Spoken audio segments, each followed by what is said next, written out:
농부가 봄이 되면 땅을 갈기 시작합니다. 딱딱한 강을 곡괭이질을 계속합니다. 그리고 거기에다가 또 씨를 한참을 뿌리죠. 그리고 다시 흙을 덮고 그 다음부터 농사가 시작이 되는데 물을 주고 비료를 주고 가꾸고 또 병충해가 들지 않도록 돌보고 약을 치고 그러한 일들을 매일같이 하게 됩니다. 농사는 굉장히 힘든 일이죠. 그렇게 1년 내내 고생을 하는데 씨를 뿌린다고 해서 열매가 바로 생기는 것도, 물을 준다고 해서 열매가 바로 생기는 것도, 거름을 준다고 해서, 약을 친다고 해서 당장 열매가 눈앞에 생기는 게 아니지요. 그러나 추수 때가 되면 열매를 거두는 날이 오게 되어집니다. 그래서 우리가 주님의 일을 하는 것도 성경은 농사의 비유를 하여 이렇게 말씀하고 있으니 우리가 선을 행하되 낙심하지 말지니 피곤하지 아니하면 때가 이름에 거두리라 그러셨어요. 그러니까 우리들이 드리는 모든 주를 향한 헌신들이 헛되지 않고 때가 되면은 다 거두게 되어지는 줄로 믿습니다. 마게도냐 지역에 복음을 전하는 일은 바울의 일행에게 매우 어려운 고난이었습니다. 모니터 좀 넣어주세요. 어려운 고난이었습니다. 마치 농사를 짓는 것처럼 씨를 뿌리고 밭을 갈고 그 고된 농사처럼 힘든 일이었습니다. 사도행전 16장에 보면은 빌립보에서 매를 맞고 감옥에 갇히기도 하였죠. 또 오늘 말씀의 2절을 보면은 고난을 당했다. 이 고난이라고 하는 것은 방금 말씀드린 막 매를 맞고 차가운 감옥에서 벌벌 떨면서 지내야 하고 이런 육체적인 고통을 가리키는 것이고, 능욕이라고 하는 것은 아주 기분 나쁜 일들을 많이 당했다라는 거예요. 수치와 부끄럽게 하는 일들을 당했다라는 거예요. 그러니까 엊그저께인가 저희 사모도 전도를 하는데 어느 부동산인가를 들어갔더니 예수 믿는 사람은 들어오면 안 되는데 그러면서 화를 내더래요.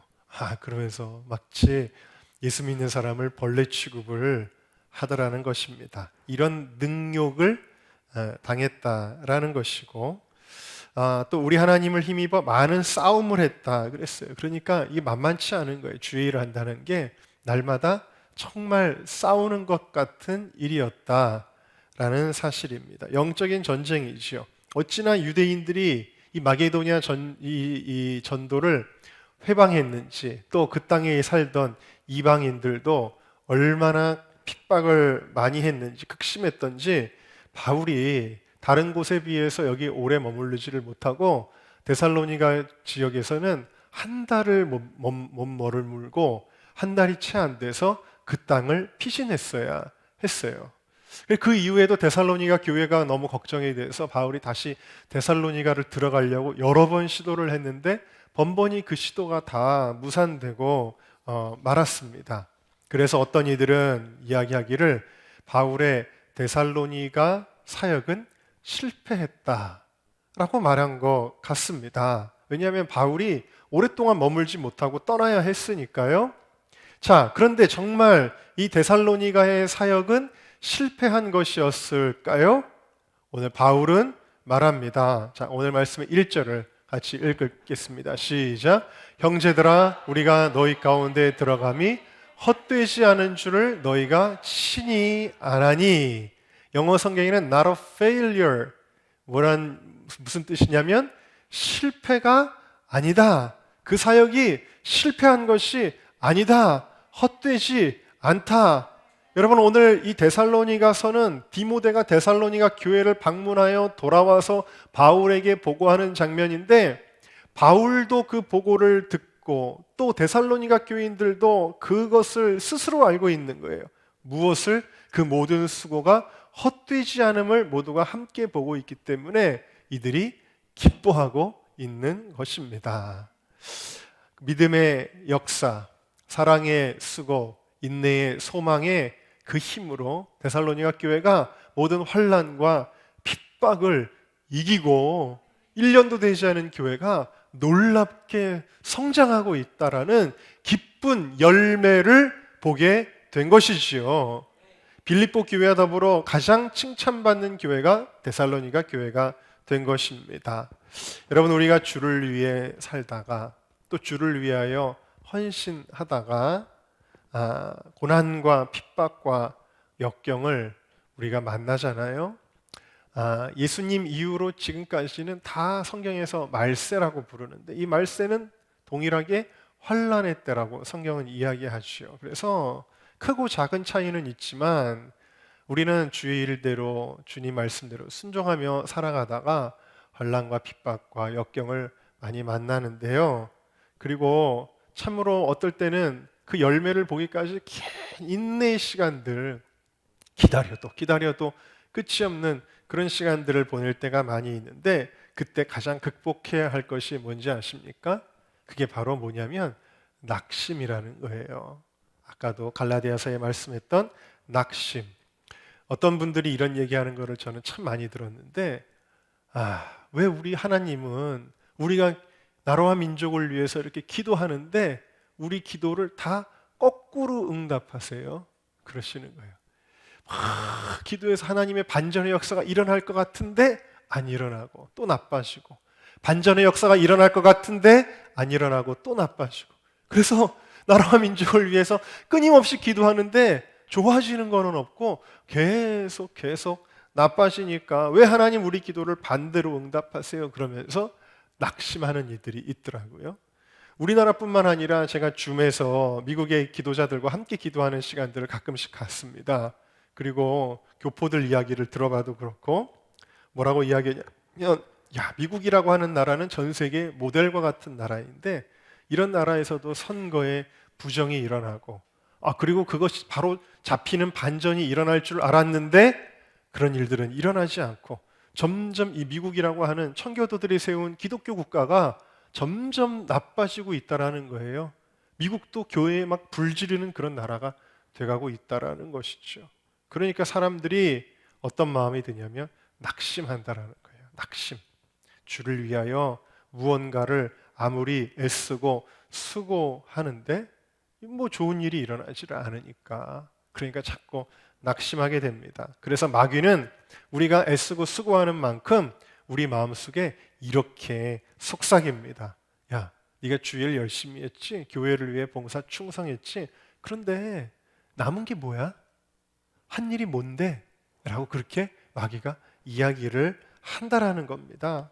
그래서 그 마귀의 속삭임을 듣다 보면, 그렇구나, 아무 소용없구나, 허무하구나, 교회 일 열심히 했는데, 기도 열심히 했는데 소용없네, 허무하네, 그런 생각이 들 때가 있습니다.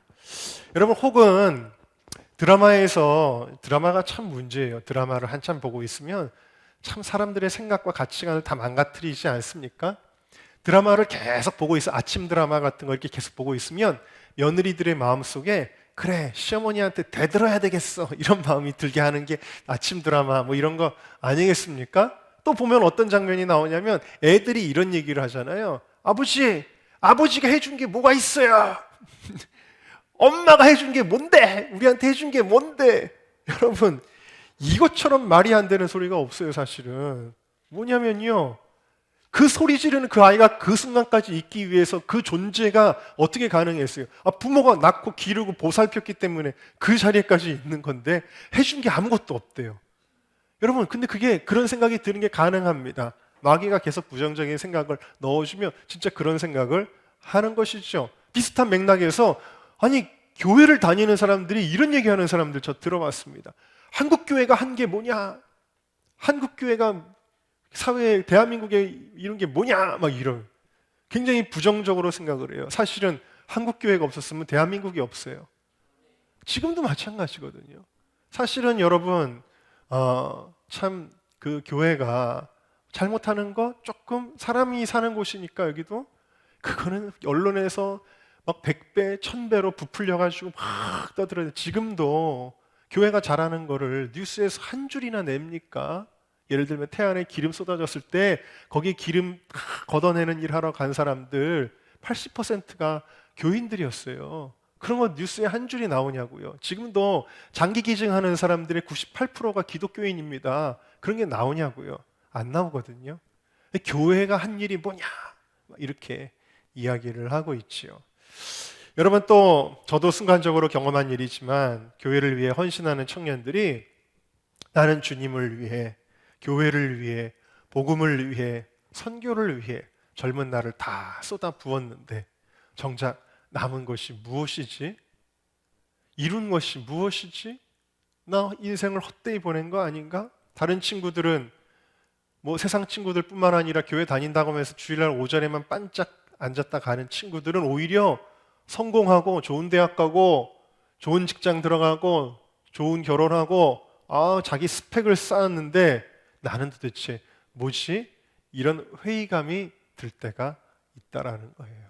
저는 청년들한테 그런 얘기를 들어보았습니다. 나는 도대체 뭐 했지? 예를 들면 나는 여태까지 결혼도 못하고 뭐 했지? 이런 생각이 들 수도 있지 않겠습니까? 주님을 위해서 인생을 드린 만큼 박탈감이 더 크고 낙심이 될 때도 많이 있다라는 것이죠. 그런데 주님은 그때 우리에게 말씀하시는 것입니다. It's not a failure. 결코 헛되지 않다. 너 헛되지 않아. 너가 지은 농사가 이제 봐라. 어떻게 열매를 맺는지 잘 보려무나. 그 열매를 내가 기뻐한다. 그 열매는 그들에게도 생명이지만 너에게 천국의 상급이야. 그 열매는 남은 너의 생애에 내가 너와 함께하고 너를 복되게 하는 보증이다. 주님이 그 열매를 이야기하시는 거예요. 베드로가 동일한 마음이었어요. 베드로가 주님, 제가 주님을 위해서, 우리가 주님을 위해서 정말 다 버렸어요. 부모도 다 떠나고 가족도 버리고 그리고 자기가 갖고 있던 그 전 재산 같은 배도 버리고 그리고 주를 쫓아갑니다. 그렇게 쫓아가는 사람들 많이 있죠. 제가 지난주에도 청소년 사역단체 지저스 무브먼트라고 하는 거기 갔는데 거기 청년들이 다 그냥 아예 모든 걸 다 내려놨어요. 가족과도 어떻게 보면 이별한 거죠. 그리고 거기서 같이 먹고 자고 하면서 그냥 자신의 인생을 올인하는 거예요. 정말 좋은 대학 나온 아들도 있던데 제가 들어보니까. 그런데도 주일에 헌신하는 거예요. 다음 세대 살리겠다고. 그러면서 다음 세대 이야기하면서 또 막 눈물이 울컥해요. 부천 지역을 맡고 있는데 거기 부천 지역의 아이들이 요즘에 학교가 아이들을 잡고 있지 않으니까 아이들이 그냥 모텔을 잡고 혹은 빈집에 모여가지고 막 술을 마시고 음란한 그 성적인 거에 아이들이 일찌감치 빠져가지고 막 그런 일들이 일어나고 그런데 그런 일들을 너무 많이 보게 되니까 가슴이 아파서 울컥하면서 얘기하는 거예요. 다음 세대를 살려야 되는데 올인하는 거예요. 그런 사람들. 베드로가 올인한 겁니다. 주를 위해 모든 것을 버리고 주를 쫓았나이다. 근데 이 말을 할 때는 어떤 마음이었냐면 보상 심리가 있었던 거예요. 베드로, 주님, 우리는 주님을 위하여 모든 것을 버리고 쫓아가는데 우리가 뭘 얻게 될까요? 라고 물은 겁니다. 이 염려하는 베드로에게 주님이 대답을 해주고 계세요. 29절 30절 같이 읽겠습니다. 시작. 예수께서 가라사대 내가 진실로 너희에게 이르노니 나와 및 복음을 위하여 집이나 형제나 자매나 어미나 아비나 자식이나 전토를 벌인 자는 금세에 있어 집과 형제와 자매와 모친과 자식과 전토를 100배나 받되 핍박을 겸하여 받고 내세에 영생을 받지 못할 자가 없느니라. 아멘. 주님이 말씀하시는 거예요. 야, 축복할 거야 내가. 걱정하지 마. 불안해하지 마. 그러면서 핍박도 물론 겸하여 받아요. 예수 믿는 사람은 주의를 하니까. 그러나 이런 것들이 중요한 게 아니라 이 마지막 문장이 중요한 거예요. 내세에 영생을 받지 못할 자가 없느니라 라고 그렇게 주님이 약속을 하고 계신 거예요. 여러분, 사람은 기억하지 못하는 것 같아도 모르는 것 같아도 여러분들이 헌신하는 거를 목사인 저희들 다 알겠습니까? 그러나 하나님은 기억하십니다. 그리고 그것을 통해서 분명히 무언가를 주님이 하셨다라는 거예요. 여러분의 작은 헌신을 통해 주님이 일하셨다라는 것을 믿으셔야 돼요. 자, 엘리야가 그 불의 사자라는 별명을 가진 능력의 종 엘리야가 낙심이 들었어요. 왜일까요? 갈멜산에서 850명의 우상 선지자들과 싸워 이기고 하늘에서 불이 내려 제단을 살랐음에도 불구하고 이스라엘이 회개하고 반전의 역사를 통해 주님만 섬기는 나라가 될 줄로 기대를 하였건만 그 결과가 어땠냐면 오히려 더 악에 바친 이세벨이 엘리야를 죽여라! 사람들을 풀어서 쥐잡듯이 엘리야를 죽이려 그러는 거예요. 이스라엘 백성들은 회개하지도 않고 그 놀라운 일을 겪었는데 엘리야의 마음이 크게 낙심이 됐을 뿐더러 엘리야의 마음에 우울증이 들어오고 공황장애가 들어온 거예요.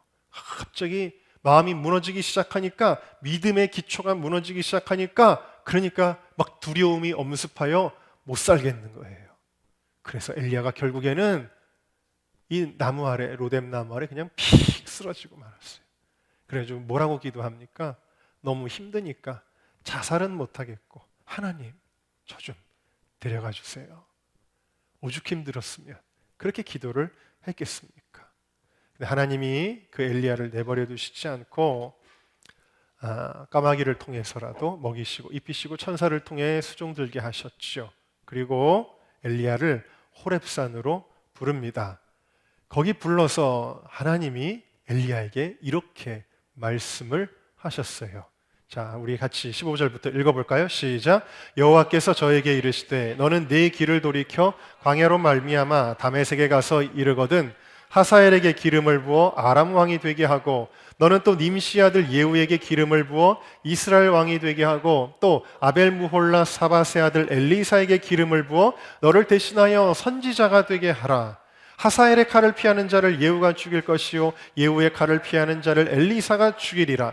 그러나 내가 이스라엘 가운데 7천인을 남기리니 다 무릎을 바알에게 꿇지 아니하고 다 그 입을 바알에게 맞추지 아니한 자니라. 아멘.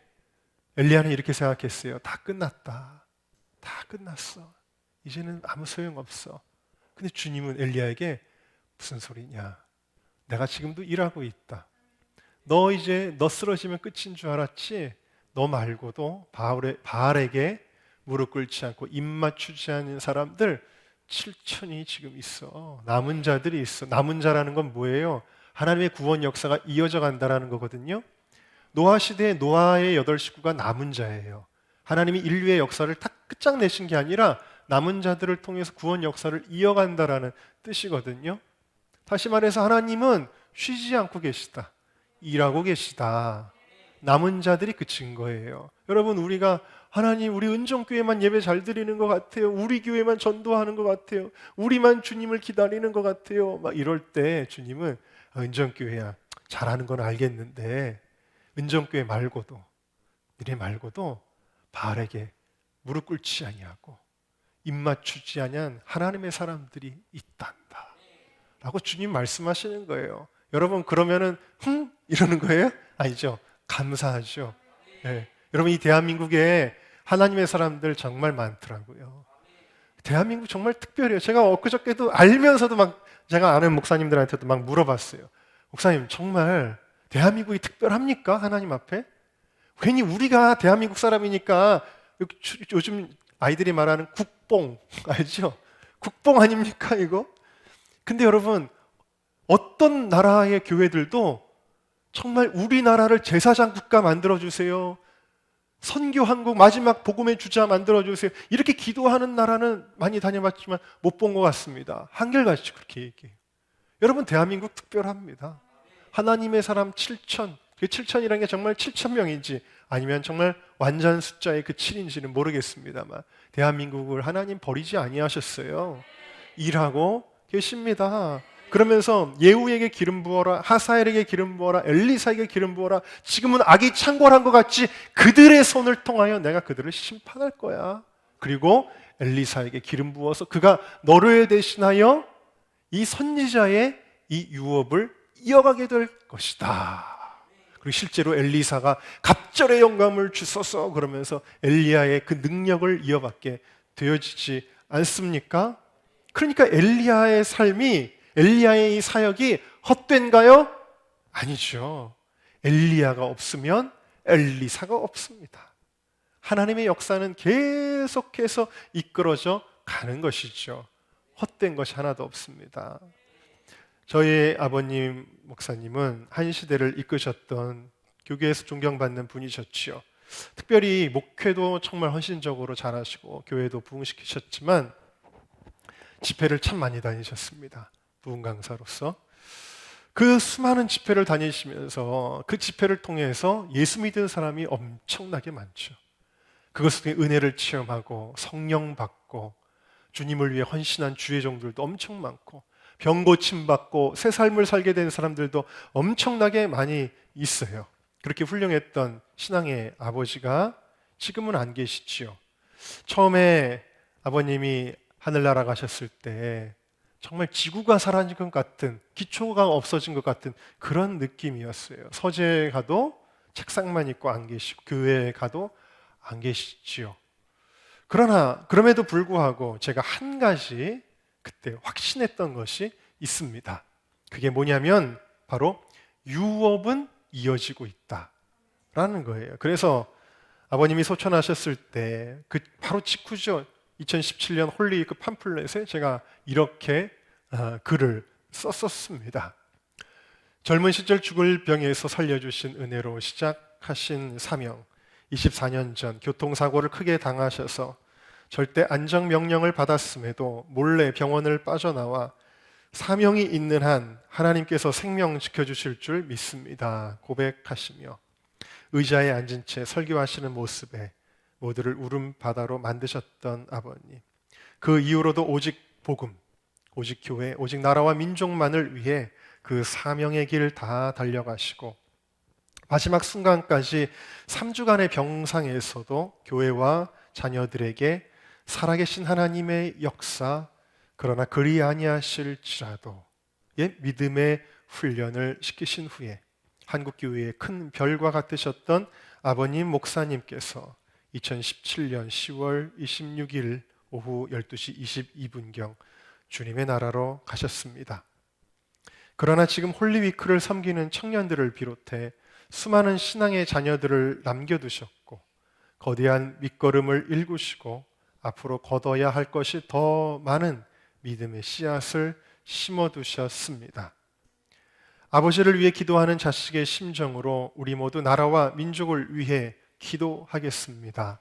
사명을 이어가겠습니다. 정말 아버님의 신앙의 그 유산 아래서 청년 사역도 일으켰어요. 지난 주간에 제가 설교 준비를 이렇게 하는데 청년들이 수련회를 왔는데 기도 소리가 막 들려요. 여러분 요즘 청년들이, 제가 이번에 서울 남년에 청년연합회를 조직을 해야 되는데 지방 청년연합회가 다 조직이 안 돼 있는 거예요. 16개 지방 중에서 그나마 회장을 인준한 건 우리 지방밖에 없어요. 그래가지고 그러면은 각 지방마다 개교회 청년들을 좀 보내달라고 직접 감리사님들 통해서 여기저기 교회들마다 전화를 거는데 청년들이 안 모인다는 거예요. 참 너무 기가 막히더라고요. 그런데도 이렇게 뜨거운 이 시대에도 저렇게 뜨겁게 기도하는 청년들 볼 때, 야, 용감하다, 뜨겁다.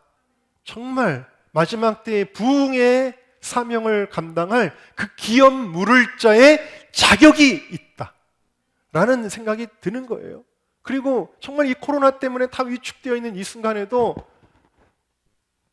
형님들과 우리 삼형제 교회들이 꿋꿋하게 믿음을, 예배를, 사명을 지켜나가는, 그래서 감리교단에서 그래도 형님들 교회, 특별히 뭐 우리 교회도 마찬가지겠죠. 그래도 교단에서 소문난 믿음 있는 교회, 모범이 되는 교회가 되었다. 아, 돌아가셨지만 결코 헛되지 않다. 그리고 또 평생 세계 곳곳에 교회를 많이 세우셨습니다. 저 지구까지, 정말 지구 반대편에 있는 남미에도 세우시고 아프리카에도 뭐 동남아시아에도 미국에도 교회들을 많이 세우시고 선교사들을 참 많이 보내셨죠. 다 부흥하고 있습니다. 얼마 전에 작은 형님이 아프리카에 선교지를 갔을 때 정말 뜨거운 믿음의 청년 하나 있어가지고 나이로비로 신학교를 보내가지고 전도사 시켰는데 지금 거기서 목회를 잘하고 있는 거예요. 세월이 많이 지났지만 이것이 믿음의 열매가 아니겠습니까? 그 열매들이 또 다른 열매를 낳고 또 다른 열매를 낳고, 제가 아주 옛날이죠. 어린이 집회를 할 때 얼굴이 허옇고 삐쩍 마르고 키가 조그만 초등학생 한 명이 있었습니다. 근데 너무 간절히 기도하는 거예요. 눈에 탁 띄었어요. 끄트머리에 앉아 있는데. 근데 심장이 아프대요. 심장이 좀 질환이 있는지. 심장이 아프다면 막 가슴을 이렇게 부둥키고 그러면서 막 이러고서 막 눈물을 흘리면서 기도하는 한 어린 아이가 있었습니다. 제가 그 아이를 위해서 간절히 기도해 줬어요. 그래가지고 자기의 삶을 하나님께 드린다고. 그래 너는 앞으로 하나님이 쓰시는 귀한 종이 되라고 그렇게 기도를 해줬습니다. 여러분 그 아이가 누군지 아십니까? 우리 교회에서 지금 사역하고 있는 이성민 간사입니다. 여러분 헛되지가 않아요. 다 그런 것 하나하나가 믿음의 자양분이 돼서 신학교를 가고 이렇게 또 사역을 나오게 되어지는 것입니다. 저도 청년 집회, 청소년 집회 참 많이 다녔습니다. 제가 사역을 일찍 시작했기 때문에 청년 사역한 지가 25년이 지났어요.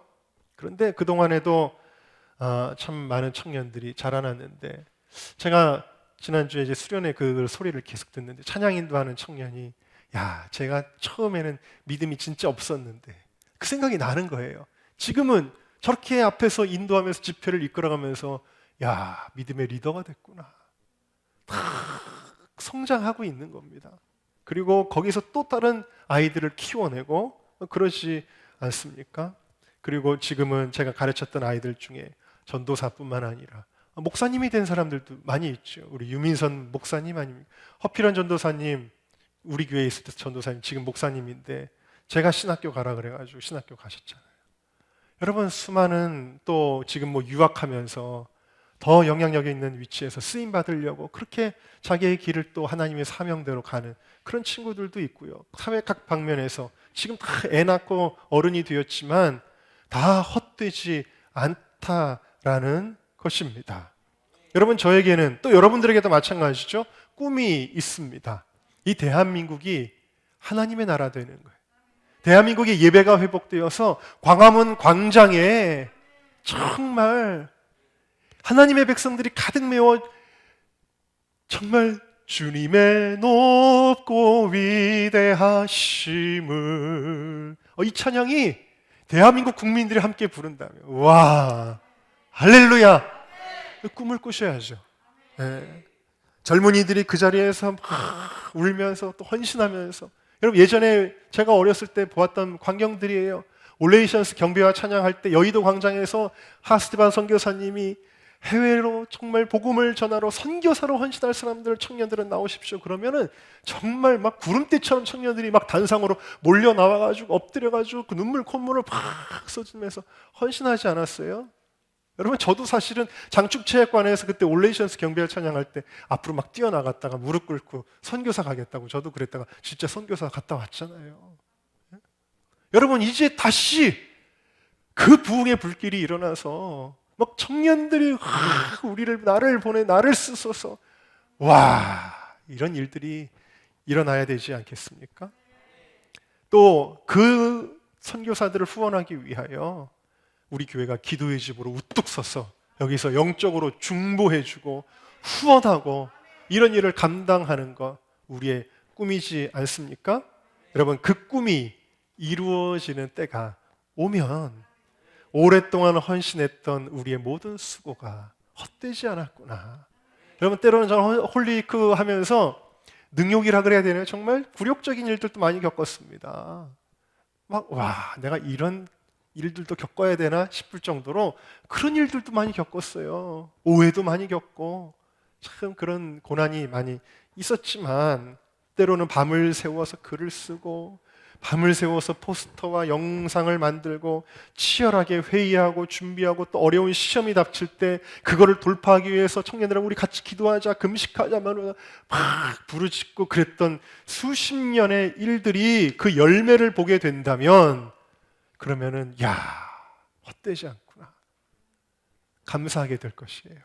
언제가 홀리위크 준비할 때 너무 그때 힘들어가지고 그때 카카오톡에 대화명을 이렇게 썼습니다. 다 끝나고 수고 많았다 라고 해주시겠지? 그거면 충분해. 그렇게 썼는데 그거를 또 카카오톡 친구니까 형님이 그걸 보시고는 울컥하셨대요. 그래서 동생 목사가 너무 수고하는구나. 그래가지고 또 재정적으로 또 후원을 이렇게 막 해주시고 개인적으로 그러셨어요. 여러분, 여러분의 보상은 무엇이에요? 베드로가 우리가 주를 위하여 모든 것을 버리고 주를 쫓았나이다 할 때 우리 특별히 청년들이요, 여러분들의 보상은 무엇입니까? 하나님이 여러분들을 좋은 직장으로 부자로 만들어주시고 명예를 갖게 하시고 이런 것인가요? 어떤 것을 보상으로 바라십니까? 여러분, 우리가 이 꿈이 이루어지는 것을 볼 때 이것보다 더 큰 보상이 있겠습니까?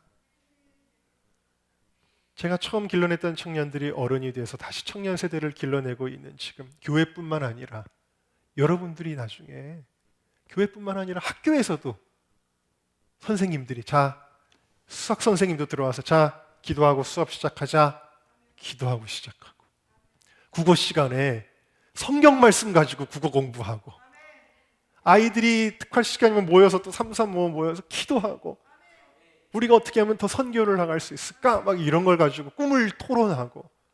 와, 여러분, 그런 대한민국을 보게 된다면 매주 서울역 광장에서 통일광장 기도회로 모이지 않았습니까? 지금 코로나 때문에 온라인으로 하고 있지만 거기 정말 한 주도 안 빠지고 오시는 할머니 권사님들도 계세요. 그렇게 세월이 지금 벌써 10년이 넘어갔죠. 그런데 아직은 아무 일도 일어나지 않았지만 정말 하나님의 은혜로 복음 통일 이루어지고 북한 구원의 역사 이루어지게 될 때, 여러분, 이것보다 더 큰 보상이 무엇이 필요할까요? 이것보다 감사하고 행복하게 하는 것이 또 무엇이 있을까요? 오늘 말씀의 4절을 한번 우리 같이 읽어봅시다. 시작. 오직 하나님의 옳게 여기심을 입어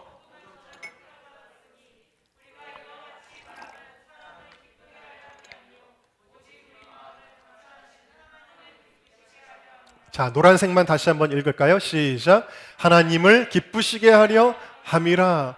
바울은 하나님, 저 평생 동안 주를 위해 헌신했는데 좀 부자 만들어 주셔야 되는 거 아니에요? 높여 주셔야 되는 거 아니에요? 그런 게 없었다는 거예요. 불평도 없어요. 그는 가난하고 몸도 약하고 참 힘들었지만 그의 마음속에 오직 한 가지의 소원, 주님을 기쁘시게 하는 것입니다. 그걸로 그는 족하다라는 거예요. 복음 살기의 본질은 나의 성공과 만족이 아닙니다. 바울처럼 항상 감사하는 거예요. 감옥에 들어가서도 바울은 감사하잖아요. 찬송 부르잖아요. 우리의 모든 사역의 목적은 하나님을 기쁘시게 하는 것이죠. 바울은 마지막에 주님 앞에 갈 때도 한 가지예요. 내가 선한 싸움을 다 싸우고 달려갈 길을 다 마쳤습니다. 이제 주님 저를 안아주세요. 주님이 주시는 면류관이 세상에 주는 어떤 금은부화보다 저는 가장 사모하는 것입니다. 그거예요, 여러분. 예수님의 제자들은 예수님이 가셨던 길을 똑같이 가는 거예요. 예수님은 자신의 만족을 위하여 어떤 것도 하지 않았어요. 오직 하나님의 기쁨이 되기 위하여 끝까지 순종하셨어요. 하나님 아버지가 예수님을 바라볼 때 뭐라고 말씀하셨습니까? 이는 내 사랑하는 아들이요 내 기뻐하는 자라. 여러분에게도 동일하게 이는 내 사랑하는 아들이다. 내 기뻐한, 내가 너를 기뻐해. 사실 그런 음성을 들으면 정말 몸둘 바를 모르겠죠. 뭐 한 게 없는데 사실 뭘 우리가 뭐 올인했다 그래봐요. 솔직히 그게 뭐 대단해요. 별로 한 거 없잖아요. 근데도 주님 그 마음을 보시고 내가 너 사랑해. 내가 너 기뻐한다. 라고 말씀하시는 거고, 사실은 주님이 기뻐하실 때 우리에게 기쁨이 넘치는 거예요. 여러분이 예배를 드릴 때 오늘 예배는 참 목사님 설교가 감동적이었어. 너무 좋았어. 오늘은 찬양이 너무 감동이었어. 그러면은 그 예배가 성공한 걸까요? 물론 좋지요. 그러면. 근데 예배의 성공과 실패는 내 마음의 만족이 아니에요. 하나님이 기뻐하시는 여예요. 하나님이, 여러분, 아무리 뭐 설교를 잘하고 찬양을 잘해도 여러분들의 예배가 하나님 보시기에 야, 예배를 저렇게 드리냐? 그러시면 그 예배는 실패한 거죠. 네. 그러나 여러분, 정말 그러니까 여러분, 제가 오전에도 얘기했는데 어떨 때는 이 강단에 올라올 때마다 제가 이제 운동선수도요, 잘하는 선수도 어떤 경기에서는 컨디션이 안 좋으면 못하잖아요. 컨디션이 다르거든요. 연주자들도 컨디션이 좋을 땐 연주 잘하고 안 좋을 땐 못하잖아요. 설교자도 똑같아요. 컨디션이 올라올 때마다 다 달라요. 항상 막 영역이 나오는 건 아니잖아요. 근데 좀 컨디션이 안 좋아도 다시 힘을 내게 하는 요소가 있어요. 그게 뭔지 아세요? 제가 이렇게 성도들을 이렇게 바라보다가 갑자기 이렇게 미소가 탁 지어지는 경우가 있어요. 어떤 경우냐면 정말 전심으로 주님을 막 찬양하는 모습을 보면, 자, 그러면은 여러분 목사도 기쁜데 하나님 얼마나 기뻐하시겠어요? 예? 하나님 기뻐하시죠. 근데 놀라운 건 뭔지 아세요? 하나님이 기뻐할 때 그 하나님의 기쁨이 이렇게 임하는 거예요.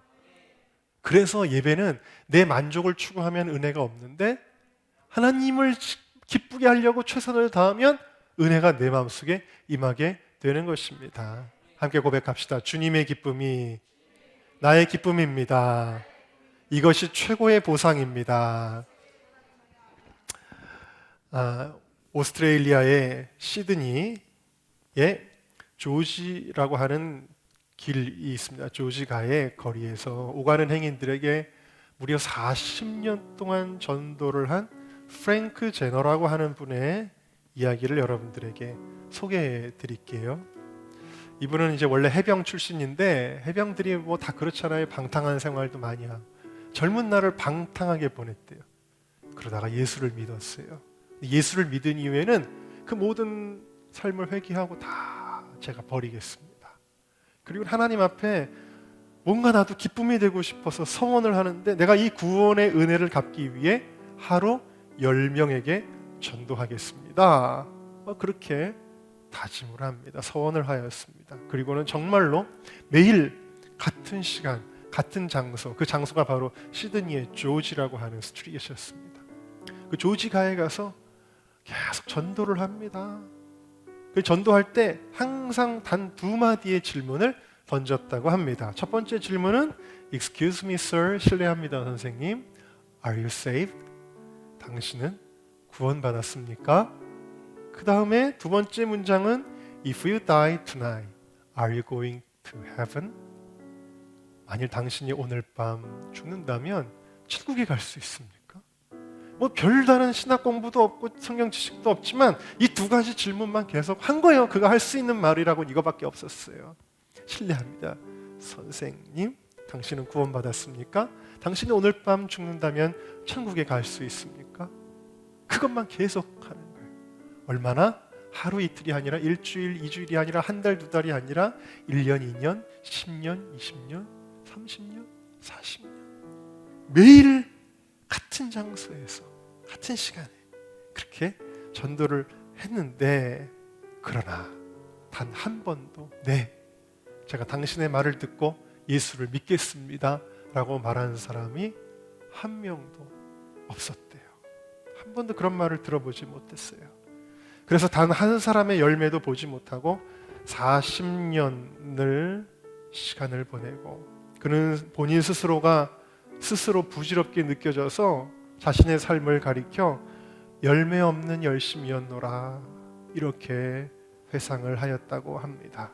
그리고 마침내는 너무 늙고 쇠약해져서 더 이상 거리로 나갈 힘조차 없어져서 그는 전도를 더 이상 못하고 생애의 마지막이 다가오는 것만 기다리고 있었어요. 그런데 그 늙은 이 제너 노인에게 한 목사님이 찾아와서 놀라운 이야기를 전하게 됩니다. 이 목사님은 영국 런던의 한 침례교회에서 담임하시던 목사님이신데 어느 날 오전 예배가 끝나고 한 낯선 분이 목사님에게 요청을 하는 거예요. 목사님, 제가 간증을 좀 해도 되겠습니까? 네, 시간을 드릴 때 3분만 해주시죠. 네, 그분이 이야기합니다. 목사님, 제가 호주의 시드니로 친척을 만나러 가게 되었는데 거기 조지가를 걷고 있을 때 한 노인이 저에게 와서 말했습니다. 실례합니다. 구원 받으셨나요? 오늘 밤 죽으면 천국에 갈 수 있습니까? 저는 그 말이 계속 신경이 쓰였습니다. 그 말이 마음속에서 떠나지 않았어요. 그리고 제가 영국에 이제 다시 돌아왔는데 그것을 주님의 음성으로 제가 믿고 오늘 이 자리에 이렇게 나와서 예수님을 드디어 영접하였습니다. 이 은혜로운 간증에 목사님은 진심으로 그 성도를 축복하고 환영했는데, 놀라운 것은 그 목사님도 집회를 많이 다니시는 분인데 미국의 LA를 갔을 때, 또 호주의 펄스라고 하는 곳을 갔을 때 이 이야기를 해주니까 똑같은 간증을 또 듣게 되는 거예요. 놀라운 일이죠. 그 다음에 영국에서 다시 말씀을 전하게 되는데, 예배 후에 4명의 노인이 그에게 찾아와 말했습니다. 우리도 각각 25년 전, 35년 전에 시드니에 갔다가 목사님이 말씀하신 그 노인에게 같은 질문을 받고 예수님을 영접했어요. 그 후 캐리비안 선교대회에 참석하여 이 간증을 나누었더니 또 3명의 선교사가 와서 우리도 각각 15년 전, 25년 전 시드니에서 그 말을 듣고 예수님을 영접하였습니다. 미국 조지아로 가서 해군 군종 목사님들에게 말씀을 전했는데, 마지막 날 군종 목사로부터 조지아의 노인 간증을 듣게 됩니다. 6개월 후에 이 목사님은 인도로 가서 5,000명의 인도 선교사 집회에 참석을 합니다. 집회가 끝나고 나서 식사를 하던 중 그가 한 인도인에게 물었습니다. 어떻게 크리스천이 되셨습니까? 그랬더니 그 인도인이 말하기를, 저는 시드니에 외교관으로 있었습니다. 어느 날 아이들에게 사줄 장난감을 사려고 조지아로 나갔다가 한 노인이 저에게 물어왔습니다. 실례합니다. 구원받으셨나요? 오늘 죽으신다면 천국에 갈 수 있습니까? 근데 그 말이 마음속에서 여운이 돼서 제가 결국 예수님을 영접하게 되었습니다. 그래서 8개월 후에 이분이 드디어 호주 시드니에 가시게 됩니다. 그리고 거기서 말씀을 전하면서 성도들에게 물었습니다. 혹시 조지아에서 전도하시는 그 노인을 아십니까? 네, 그분은 제너라고 하는 분인데 지금은 연세가 많아 더 이상 하지 못하고 계십니다. 그래서 수소문하여 그 목사님이 이 제너가 묵고 있는 아파트를 찾아가게 된 것입니다. 그리고 그 노인에게 지난 3년 동안 무슨 일이 일어났는지, 무슨 소식을 들었는지를 알려드리게 된 것이지요. 젊은 날 방탕한 생활을 정리하고 예수님을 영접한 프랭크 제너, 그는 구원의 은혜를 갚기 위해 한결같이 40년 동안 전도했는데 아무 열매 없이 주님을 뵐 생각에 가슴 아파하고 있을 때 듣게 된 이 기적 같은 이야기. 목사님이 이야기를 들을 때 이 프랭크 제너, 이 할아버지는 뜨거운 눈물을 흘리게 됩니다. 그리고 그 자리에서 불편한 몸을 일으켜 세워가지고 무릎을 탁 꿇고 하나님 감사합니다. 모든 지난날의 수고가 눈 녹듯이 사라지고 그의 얼굴은 기쁨으로 충만해졌으며 2주 후에 그는 기쁨으로 하나님의 부르심을 받아 하늘나라에 가시게 되었습니다. 여러분, 나중에 3년 동안 확인한 이 목사님이 확인한 결과만 이 한 노인에 의해서 나는 열매 없었다라고 낙심했던 이 노인에게서 무려 14만 6천 명이 전도를 받았다라는 사실입니다. 이 세상에서는 그 누구도 제너를 알아주지 않았지만 하늘나라에서는 하나님이 가장 기뻐하시는 자, 어쩌면 가장 거기서는 유명한 사람이었을 것입니다. 제가 은정교회를 부임한 지 12년, 처음에는 정말 건강하게 일하시던 분들도 이제 노쇠해지셔서 걷기도 힘들고 많이 돌아가시기도 했죠. 지금은 뭐 기도하는 것 외에는 크게 다른 일을 하기도 어려우신 분들입니다. 그러나 이분들이 다른 것 바라지 않고 오직 주님 사랑하고 주의 종을 섬기고 교회를 섬기고 성도들을 섬기는 마음으로 평생 이 언덕을 오르내리고, 여러분 저도 매일 이 언덕을 자동차 타고 오르죠. 물론 걸어서 올라오는 일은 뭐 가끔이지만 그런 생각을 할 때가 있어요. 내가 은정교회 와서 도대체 이 언덕을 몇 번 오르락 내리락 했을까? 뭐 셀 수도 없는데 우리 어르신들도 마찬가지죠. 수없이 이 언덕을 처음에는 뭐 차도 없을 때는 걸어서 또 허리를 붙잡고 이러고서는 오르라 내리라. 어떤 이는 교사로, 성가대로. 제가 옛날 우리 문서들 보면은 막 써 있어요. 지금은 노인이 되셨지만 그때는 막 마리아 여성교회 좀 교사, 뭐 청년회, 뭐 회장 다 헌신하셨죠. 성가대로, 선교회로, 속장으로, 운전으로, 청소로, 주방봉사로 수많은 이들이 하나님의 나라를 위해 또 크고 작은 헌금을 드리면서, 그런데 그 모든 일들은 헛되지 않습니다. 지금이 그 열매들을 우리가 이미 보고 있지 않습니까? 지난주에 아이들 우리 교회에서 집회할 때 눈물을 막 흘리면서 울면서 기도하는 그 아이들이 바로 열매입니다. 앞에 나와서 찬양하는 우리 청년들이 바로 열매입니다. 우리가 준비하고 있는 이 기도의 집이 열매입니다. 고린도전서 15장 말씀 우리 같이 읽어보겠습니다. 시작. 우리 주 예수 그리스도로 말미암아 우리에게 이김을 주시는 하나님께 감사하노니 그러므로 내 사랑하는 형제들아 견고하며 흔들리지 말며 항상 주의 일에 더욱 힘쓰는 자들이 되라. 이는 너희 수고가 주 안에서 헛되지 않은 줄을 알미니라. 다시 한번 노란색만요. 시작. 너희 수고가 주 안에서 헛되지 않은 줄을 알미니라. 여러분, 주를 위하여 헌신하는 모든 이들이요, 우리 눈에 보이지 않아도 이미 열매가 있습니다. 낙심하지 마십시오.